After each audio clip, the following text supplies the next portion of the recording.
heavily considered how I was going to approach this.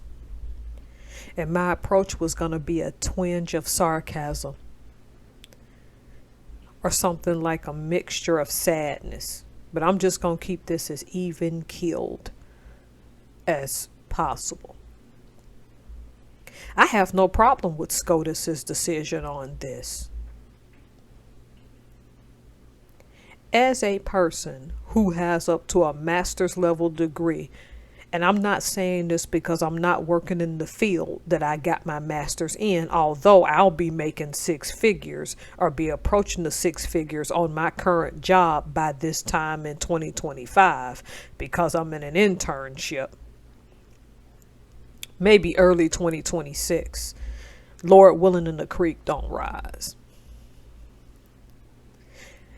So this is the best approach I can make for this.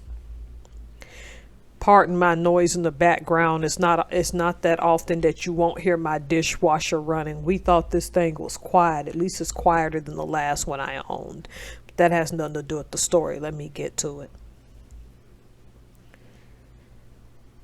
I'm going to take this soft approach.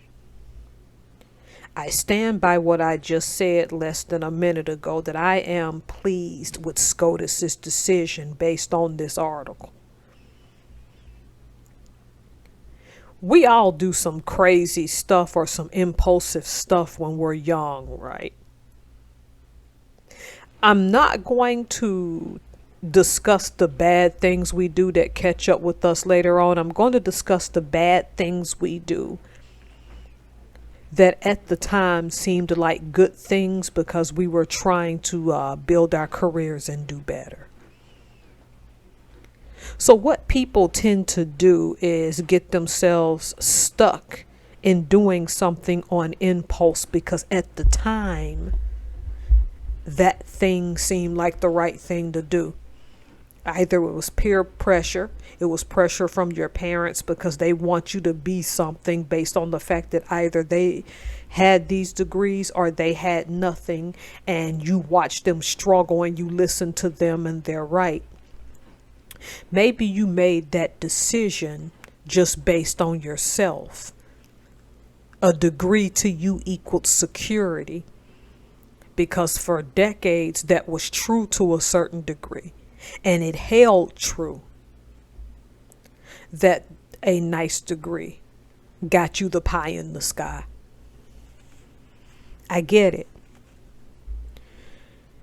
This is the thing they sell you. Maybe it was the right guidance counselor that truly showed empathy and listened to you and said, based on this, I think you should apply for this college.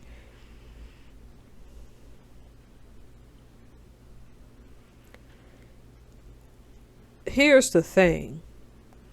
Whatever happened when you sat down and put your signature on that predetermined line, you chose to sign those papers. You have to understand that when you're asking us to help incur your debt, because that's what you're doing. Who did you think was going to actually help you pay this debt? Money don't come out of thin air.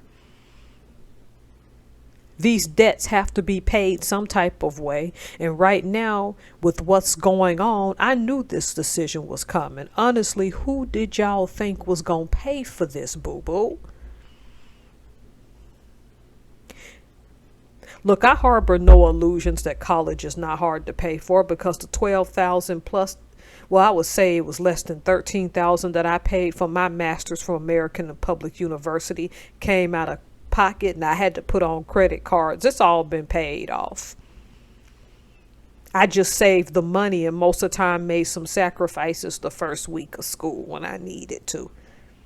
And held a full-time job. One full-time job, paid it, and made some sacrifices. Most of my junior college and my senior college, my undergrad, was paid for by the Montgomery GI Bill, the Chapter 33, the one that actually also pays you a living stipend as you go to college. And I needed that because I really didn't have a job. And one rinky dink job I did have, you're lucky if your paycheck was over $70 a month. Not a month, every 2 weeks. That's how little hours I started to get in the end. It went from $300 like every two, three, four, $500 every 2 weeks. I don't remember what it was. That's been 2008, 2009 in retail,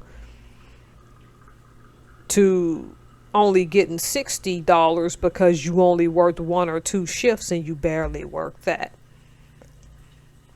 So for those of us who are advocating for this, don't act like we don't have it or are against this student loan forgiveness. Don't act like we don't have hard scrap either. The fact of the matter is, once upon a time, you were younger than what you are now, and you were presented with a deal.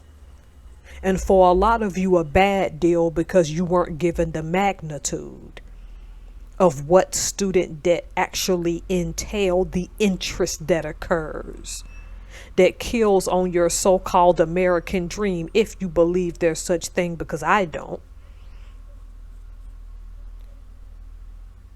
If you're really not an economist or a mathematician, you don't sit back and tell yourself, oh, this interest is accumulating. People, I understand that you didn't get that when you were sitting down and signing whatever paperwork you had to for that loan. But at the end of the day, there's one irrefutable fact. You still put your signature on all that paperwork. And what that entails is that is your debt to incur. Welcome to adulting. Adulting means making the hard decisions you don't want to make, even when it costs you resources, money, and time. As harsh as that is, you can't expect all of us out here to pay your way. Because in essence, that's what you're saying. And you're saying you don't care that our tax money would have to fund you for something that you put your signature on the dotted line for. I'm not here to pick on whether you got into a degree that's helping you or to one that's useless.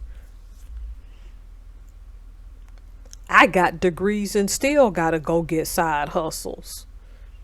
Because for now, what I do don't pay me enough. But I'm not going to sit out here and tell all these hardworking people who either did pay theirs off, who are either paying theirs off willfully because they know they did it to themselves, or never went to college, you have to pay my way. That's not how this is supposed to work.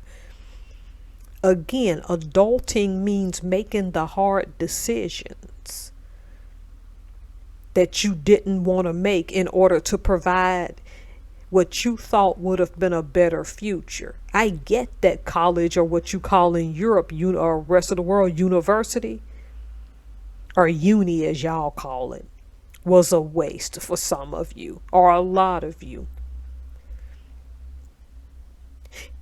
Put it this way, if you had paid off yours, after doing all that hard work, would you want someone like, say, me, who might have wanted to go back to college later on, for example, to be able to piggyback off you when you made the hard sacrifices? In a way, you're using entitlement because you think people owe you something, and no one owes you anything. This is adulting. And for those of us who agree, the Supreme Court did the right thing.